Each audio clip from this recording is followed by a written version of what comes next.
마음의 힘을 찾는 것은 인생이라는 큰 선물을 기꺼이 즐기는 과정이다. 우리는 놀라운 잠재력을 가지고 태어난다. 기억하자.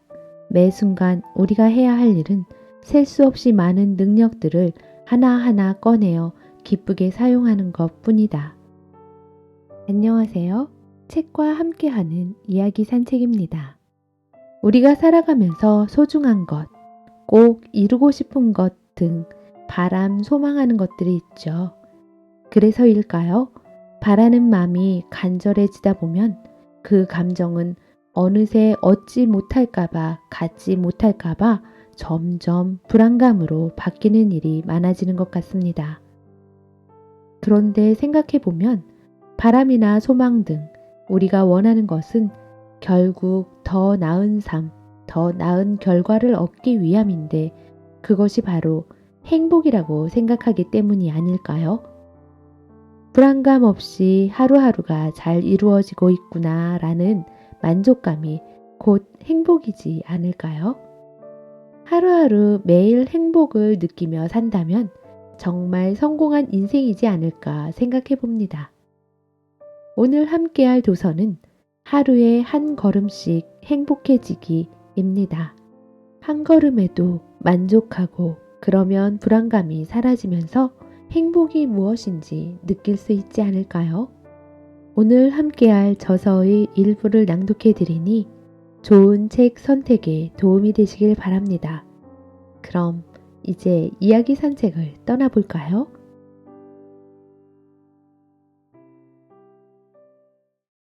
불안이 행복을 방해할 때 나는 사람들이 스스로 깨닫게 돕는 일, 즉 코칭을 하고 있다. 그러다 보니 중요한 일을 앞둔 이들이 종종 나를 찾아오곤 한다. 그날도 골프 선수 한 명이 나를 찾아왔다. 마주 앉은 그녀가 조심스레 말을 꺼냈다. 경기가 마지막에 이르면 너무 불안해져요. 손이 떨려서 골프채를 잡기도 힘들 정도예요. 사실 그녀는 세계적인 선수다. 골프 선수라면 누구나 꿈꾸는 명예의 전당에 곧 이름을 올릴 예정이었다. 앞으로 2경기만 우승하면 말이다. 그런 그녀를 바라보다가 나는 대뜸 물었다. 사람들은 왜 골프를 칠까요? 그러자 그녀가 얼른 대답했다. 즐거우니까요. 저도 그래요. 사람들과 겨루는 것도 재밌고 기량이 쭉쭉 늘어나는 느낌도 좋아요. 나는 그녀의 손을 흘끗 보았다. 그러고는 다시 물었다. 골프를 치는 이유가 또 있을까요? 그녀는 조금 주저하다가 입을 열었다. 저 같은 경우엔 빚을 갚기 위해서예요. 빚이요? 제 오랜 팬들에게 빚이 있거든요. 사실 제 인생은 골프를 치면서 달라졌어요. 예전에 저는 하찮은 존재였지만 지금은 중요한 인물로 대접받아요. 그래서 걱정이 돼요. 사람들을 실망시킬까 봐요. 그 말이 끝나갈 즈음 우리는 둘 다 눈치를 챘다. 그녀의 손이 가늘게 떨리고 있었던 것이다. 골프에 관한 이야기를 편안하게 내뱉을 때 그녀에겐 아무 일도 일어나지 않았다. 하지만 다른 이들에 관한 말을 꺼내자 그녀의 손은 곧바로 떨렸다. 언젠가 실력을 잃고 팬들에게 버림받을지 모른다는 상상은 그녀를 움츠러들게 만들었다. 잘 해내고 있음에도 불구하고 경기를 망칠지도 모른다는 두려움이 그녀의 마음속 깊은 곳에 가득했다. 그 감춰진 마음이 바로 불안의 원인이었다. 난 단지 2개의 질문을 건넸을 뿐인데 그녀는 이내 깊은 생각에 빠졌다. 한참 후 그녀가 말했다. 언젠가부터 골프를 치는 게 행복하지 않았어요. 저를 힘들게 만든 건 바로 제 자신이었던 거예요. 작은 깨달음이었지만 자신을 가로막고 있던 것을 알아차린 듯 했다. 골프에 관한 이야기를 좀 더 나눈 뒤 그녀는 자리에서 일어났다. 그녀의 입가에 어느새 희미한 미소가 떠올라 있었다. 얼마 후 그녀는 두 차례의 경기를 치렀다. 첫 번째는 아쉽게 패배했지만 다음 경기에서 그녀는 극적인 우승을 차지했다. 크게 기뻐했음은 물론이다. 마지막 홀에 공이 빨려 들어간 순간 그녀는 곧바로 옆에 있던 호수에 뛰어들었다. 우리는 살면서 여러 가지 역할을 동시에 해낸다. 딸, 아들, 아이들의 부모, 누군가의 남편이자 아내, 주부, 골프 선수, 영업사원, 회사의 임원 등등. 그러면서 착각한다. 그 역할이 바로 나 자신이라고 말이다. 사람들이 바라보는 나와 있는 그대로의 나는 분명히 다르다. 불안에서 벗어나는 과정은 이 둘을 구분짓는 데서 시작된다. 그것을 해낼 수 있으면 스스로를 밝히는 빛을 금세 찾을 수 있다. 이 책을 펼쳐든 수많은 사람들이 자신을 괴롭히는 불안으로 인해 힘든 시간을 보내고 있을 것이다. 이것 한 가지만 기억하자. 나는 행복해질 방법을 이미 알고 있다. 이 책에 담긴 실제 사례들이 당신의 깨달음을 도울 것이다. 불안의 참모습. 불안해서 살 수가 없어. 하루에도 수십 번씩 들려오는 말이다. 이처럼 우리는 매일같이 불안해한다. 화재, 홍수, 지진의 가능성에 몸을 떨고 휘발유 가격, 생활비, 해고의 위협에 시시각각 직면한다. 은행이 파산할까봐 두려워하고 나날이 무너지는 건강도 근심거리다. 걱정이 일상이 된 세상에 살고 있는 것이다. 실시간으로 쏟아지는 소식도 우리의 마음을 어지럽힌다. 경제가 붕괴되고 주택이 압류되었다는 보도가 사방에서 들려온다. 테러와의 전쟁, 기아와 환경 파괴에 관한 뉴스도 낯설지 않다. 오늘 아침에 집에서 벌인 말싸움, 자식 키우기의 버거움, 과중한 업무, 아직 내지 못한 신용카드 대금, 때때로 엄습하는 두통, 눈과 귀로 밀려드는 세상 사는 불안을 한층 가중시킨다. 불행한 사실을 언급하자면 불안은 줄어드는 법이 없다. 일단 이런 상황에 놓이면 행복은 어디론가 사라져버리고 쉽게 화를 내는 상태가 된다. 불안은 우리를 압박하고 그런 상태는 긴장을 가져온다. 그리고 그것에 익숙해진 나머지 압박과 긴장을 삶의 일부라 여기게 된다. 에드 한젤릭을 찾아온 환자가 한 번은 이런 말을 했다. 긴장이 없는 삶은 어쩐지 허전할 것 같아요. 압박감이 경쟁력을 드높인다고 믿는 사람도 많다. 코칭을 받겠다고 찾아온 이들 가운데 사업가들이 종종 이런 태도를 보인다. 성공하기 위해서는 싸워야 합니다. 긴장의 끈을 놓아선 안 되죠. 자신을 끊임없이 밀어붙여야 해요. 사실 이건 그 사람만의 잘못은 아니다. 사회 전체의 문제이다. 끊임없이 울려대는 휴대폰, 4시간의 수면, 그러면서 쉴 새 없이 뿜어내는 아드레날린. 그런 사람들을 무조건 칭송하는 분위기가 만연해 있다는 사실을 누구도 부인하지 못할 것이다. 이런 상황에서는 불안이 성공의 일부로 여겨질 수도 있다. 그리고 그것이 위험 신호다. 우리의 몸은 행복하고 균형 잡힌 삶을 필요로 한다. 마음도 마찬가지다. 불안은 몸과 마음을 해친다. 일의 능률도 떨어뜨린다. 성과와 불안이 별개라는 사실을 이제는 깨달아야 한다. 압박감, 도전. 우리를 행복에서 멀어지게 만드는 불안이라는 감정은 대체 어떻게 생겨나는 것일까? 무명 선수에서 일약 스타가 된 브라질의 테니스 선수 구스타포 쿠에르텐을 만나보자. 프랑스 오픈에서 극적인 승리를 거뒀을 때 수많은 기자들이 그에게 몰려들었다. 세계적인 선수들을 연거푸어 상대했습니다. 경기를 할 때 상당히 긴장을 했을 텐데요. 그런 압박감을 대체 어떻게 극복했나요? 기자의 질문에 그는 고개를 갸웃거렸다. 압박감이요? 전혀 느끼질 못했는데요. 놀란 기자가 다시 물었다. 무슨 말씀이죠? 그런 상황에서 압박감을 못 느끼다니요. 무슨 비결이라도 있나요? 그러자 쿠에르텐이 밝은 얼굴로 대답했다. 시합하는 내내 즐거웠어요. 뛰어난 선수들과 겨룰 수 있어서요. 자꾸 물으시니 생각은 해봤는데 압박감이 어떤 느낌인지 잘 모르겠어요. 그를 둘러싼 기자들에게 압박감이란 현실 그 자체였다. 하지만 쿠에르텐은 달랐다.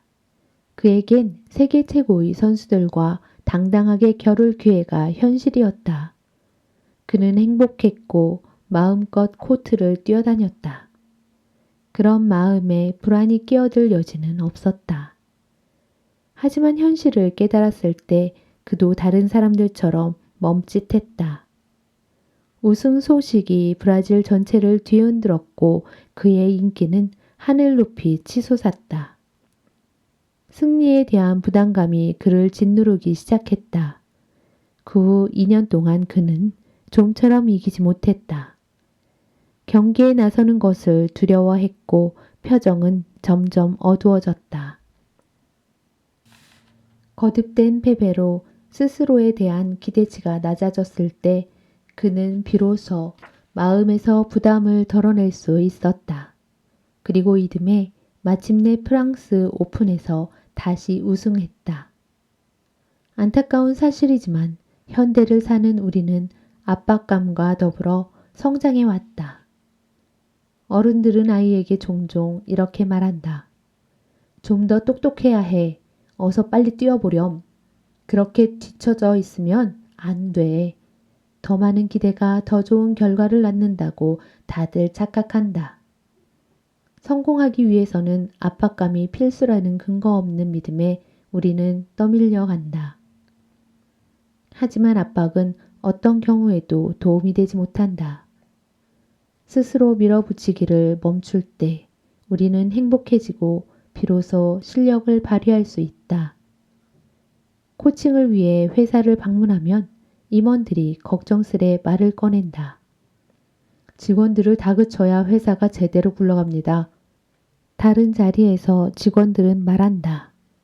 어떻게든 무리를 해야 상사에게 인정받을 수 있어요. 여기서 중요한 것은 압박과 도전을 구분하는 것이다. 주어진 일을 잘 해내고 싶다는 마음이 들면 그 상황은 도전이 된다.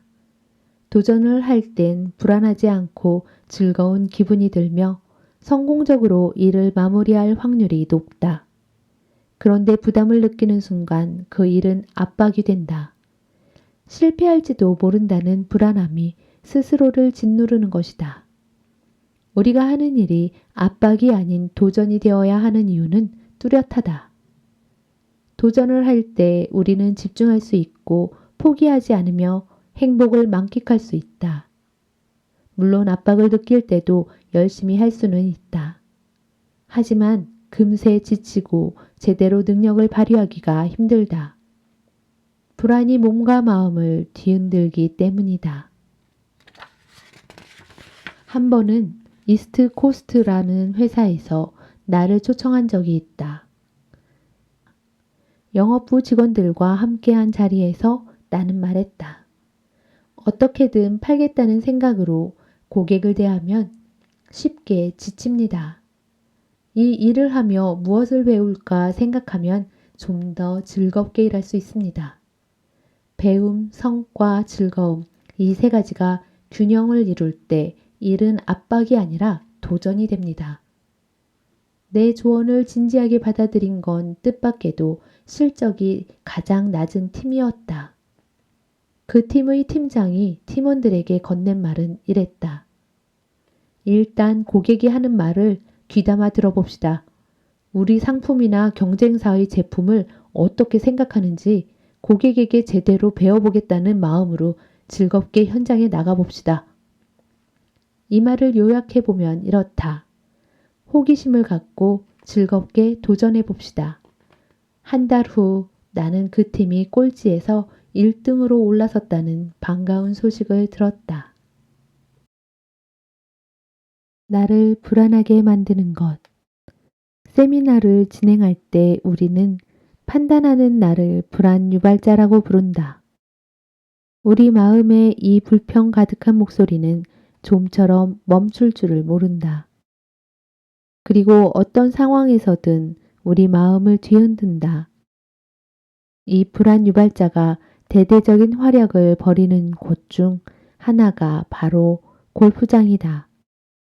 조그마한 공 하나와 긴 막대기, 이런 우스꽝스러운 조합에 우리는 종종 사활을 건다. 내가 코칭을 위해 찰리를 만났을 때 처음엔 의아한 생각이 들었다.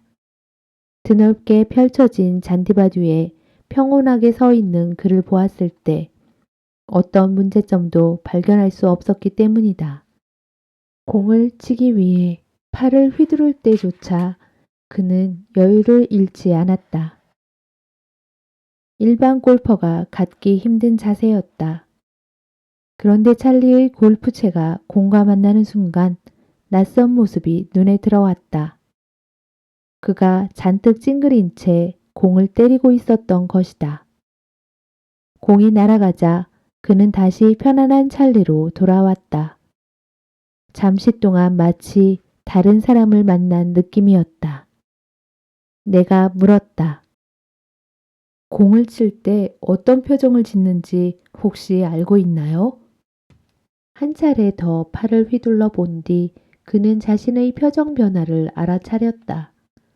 멋쩍게 웃는 그를 보며 내가 말했다. 편안한 얼굴로 돌아왔네요. 만약 지금의 찰리가 공을 친다면 어떤 일이 벌어질까요? 무슨 말인가 싶어 그가 나를 보았다. 내가 설명했다. 공을 약하게 칠까봐 불안해하는 찰리 말고 지금처럼 편안한 표정을 짓고 있는 찰리 말이에요. 그는 별 기대 없이 공 앞에 다시 섰다. 보나마나 제대로 때리지 못할 거라고 믿는 눈치였다. 하지만 결과는 정반대였다. 평소보다 힘차게 날아가는 공을 보며 찰리는 무척 놀라워했다. 얼마 지나지 않아 공을 때릴 때 지어 보이던 찡그린 표정이 사라졌다. 멈추기. 불안하고 긴장이 될 때 우리는 종종 폭주하는 기관차처럼 내달린다. 때론 당구공처럼 이리저리 부딪히며 의도치 않은 사건을 일으키기도 한다. 그런 행동을 하는 사람들에게 이유를 물어보면 이런 대답을 한다. 직장에서 정말 비참한 하루를 보냈거든요. 아침에 별거 아닌 일로 아내와 다퉜어요. 이런 경우는 스포츠의 세계에서도 손쉽게 찾아볼 수 있다. 골프장을 떠올리면 이해가 쉽다. 경기 초반 흔들리는 샷에 슬슬 짜증이 나는데 빗맞은 공이 그만 숲속으로 사라진다. 당신은 생각한다. 다 틀렸어. 진짜 형편없군. 왜 이렇게 못하는 거지? 짐을 싸서 아예 집으로 가는 게 낫겠어. 이런 식으로 이어지는 생각은 좀처럼 가라앉지 않는다. 이때 몇 초만 멈추고 스스로에게 물어보자. 난 여기 왜 온 거지? 단순히 이 질문을 던지는 것만으로 상황은 훨씬 좋아진다. 골프장에 온 이상 좋은 결과를 내고 싶은 건 당연하다. 하지만 잠깐 멈추고 주위를 둘러보면 부정적인 생각의 고리가 끊어지는 것이 느껴질 것이다. 공 하나에 울고 웃지 말고 야외에서 즐거운 한때를 보내자는 마음이 드는 것이다. 이처럼 힘겨운 상황에서 잠시 멈추는 것만으로 우리는 안정이라는 목적을 이룰 수 있다. 멈춤의 간결함. 지난 세월 동안 수많은 이들과 마주하면서 멈춤이 얼마나 강력한 방법인지 우리는 새삼 깨달았다. 세미나에서 참가한 사람들에게 가장 먼저 알려주는 것 또한 멈춤이다. 멈춤은 물러서기, 생각하기, 나아가기의 간단한 과정을 통해 완성된다. 일단 물러서서 마음을 가라앉히고 여유를 갖고 생각한 뒤 올바른 방향으로 나아가는 것이다. 이 단계를 거치는 것만으로 놀랄 만큼 좋은 쪽으로 흘러간다. 하나씩 살펴보자. 물러서기. 잠시 뒤로 물러서면 시야가 넓어진다. 그래서 새로운 체험을 할 수 있다. 큰 기업의 대표인 조지에게도 물러서기가 제법 유용하게 쓰였다.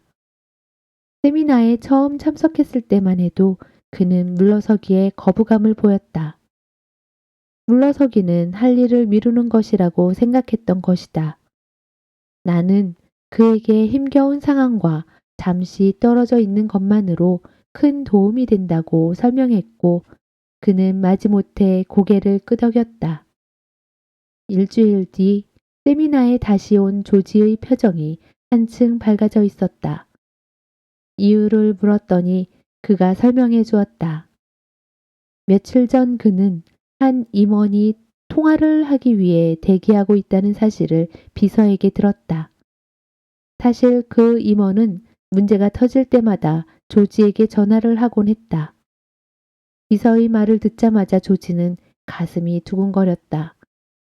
그 임원이 저지른 일을 자신이 또 해결해야 한다는 생각에 압박감이 몰려온 것이다. 다행히 그 순간 물러서기가 떠올랐고 조지는 즉시 비서에게 말했다. 오늘은 통화할 수 없다고 말하세요.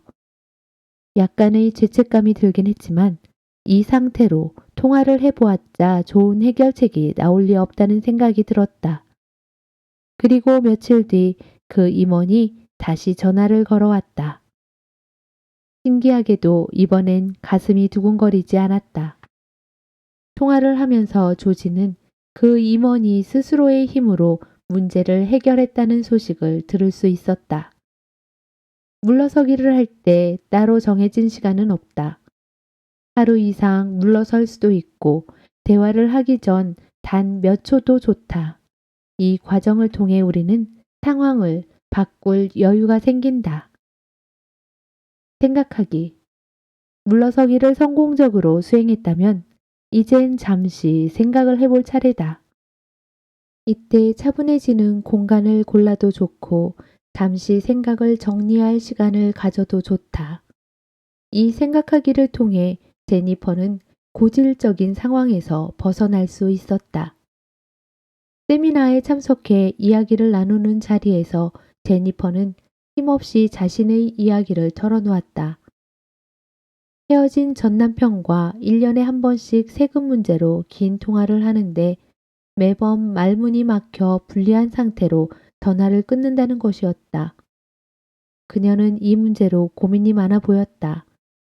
물러서기와 생각하기를 배운 뒤 제니퍼는 전 남편과 통화를 하게 되었다. 역시나 전 남편은 화려한 말솜씨로 올해의 세금 문제도 자신이 유리한 방향으로 이끌기 시작했다. 말문이 막힌 순간 제니퍼가 말했다. 잠깐 기다려요. 제니퍼는 일단 전화를 끊고 자신이 할 말을 종이에 적었다. 그리고 조금 뒤 전화를 걸었다. 전 남편은 평소처럼 자기의 의견을 쏟아냈다. 하지만 생각을 정리한 제니퍼는 더 이상 그 말에 휘둘리지 않았다. 끝까지 자신의 생각을 지켰고 만족감을 느끼며 대화를 끝냈다. 전 남편은 무척 당황해했고 제니퍼는 스스로가 무척 자랑스러웠다. 잠시라도 생각에 잠길 수 있는 적당한 장소를 찾아보자. 사무실, 카페, 침실, 거실, 화장실 어디든 상관없다. 그 장소에 잠시 머무르며 자신이 처한 상황을 떠올려 보자. 그는 몇 년 전 경기 침체로 많은 돈을 잃었다. 그때 자신감도 함께 잃었다. 하루는 그 친구가 나를 찾아와 속 이야기를 털어놓았다. 집에서 온종일 꼼짝도 하지 않고 모니터만 들여다보고 있다고 그는 고백했다. 마음 편히 잠을 잘 수도 없고 오르내리는 주식 시세에 하루에도 몇 번씩 가슴을 졸인다며 괴로워했다. 그저 손실을 만회해야 한다는 생각만 머릿속에 가득했다. 나는 친구에게 3가지 질문에 대해 말했다. 조금 망설이다가 친구는 조심스레 질문에 대답했다. 이 상황에서 내 힘으로 어찌할 수 없는 것은? 변덕스러운 시장 상황은 내가 어찌할 수 없다. 경기 침체와 세계 경제는 내 힘 바깥의 일이다. 이미 잃은 돈은 내가 어찌할 수 없다. 나를 바라보는 고객의 마음은 어찌할 수 없다. 실패자라고 말하는 마음의 목소리를 어찌할 수 없다. 문득 불안해지는 내 감정을 어찌할 수 없다. 이 상황에서 내 힘으로 바꿀 수 있는 것은 주식을 언제 사고 팔지에 관한 내 생각을 바꿀 수 있다. 최악의 미래를 상상하는 내 마음을 바꿀 수 있다. 증권을 거래하는 내 능력을 키울 수 있다. 3. 아직까진 못했지만 앞으로 달라질 수 있는 것은 지금의 상황을 있는 그대로 받아들일 수 있다. 컴퓨터를 잠시 멀리할 수 있다.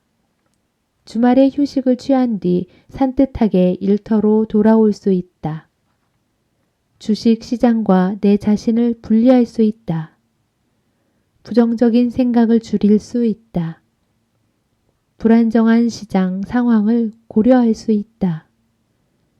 이미 잃은 돈에 대해 덜 슬퍼할 수 있다. 편안한 마음으로 창의성을 발휘할 수 있다. 3가지 질문에 답을 하면서 자신의 힘으로 해낼 수 있는 일이 생각보다 많다는 것을 그는 깨달았다. 그리고 기쁜 마음으로 자리에서 일어났다. 3가지 질문에 답을 하다 보면 내가 어찌할 수 없는 것은 외부적인 요인이고 내 힘으로 가능한 건 내부적인 요인임을 문득 알게 된다. 지금 처한 상황 때문에 꼼짝없이 갇힌 느낌이 든다면 3가지 질문을 던져보자. 좋은 결과를 얻을 것이다. 노예로 태어나 로마에서 가장 유명한 철학자가 된 에픽테토스가 남긴 인상적인 말을 들어보자. 한 가지 원칙을 명확하게 이해하면 행복해질 수 있다. 어떤 것은 내 뜻대로 할 수 있지만 어떤 것은 내 맘대로 할 수 없다는 것 말이다. 생각, 욕심, 의욕, 미움 등은 내 뜻대로 할 수 있다. 타고난 신체, 부유한 부모, 남들의 시선, 사회의 분위기는 내 뜻과는 상관없다. 이런 것들에 마음을 쓰면 결국 불행해질 뿐이다. 나의 마음이 나에게 집중되어 있을 때 내가 행복해지는 진정한 방법을 알게 되는 것 같습니다. 모두가 함께 편안해지기 위해서 타인을 또는 사회적 상황을 고민하게 되는데 사실 내가 행복해지면 나의 주변도 함께 편안해지고 행복해지는 일이 더 많은 것 같아요. 나의 마음에 중심이 무엇이 있는지 바라보는 연습이 필요할 듯 하네요. 하루에 한 걸음씩만 행복해져도 된다고 하니 누구나 행복해질 수 있겠죠? 지금까지 이야기 산책과 함께 해주셔서 감사합니다. 구독, 좋아요, 알림은 영상 제작에 큰 힘이 됩니다.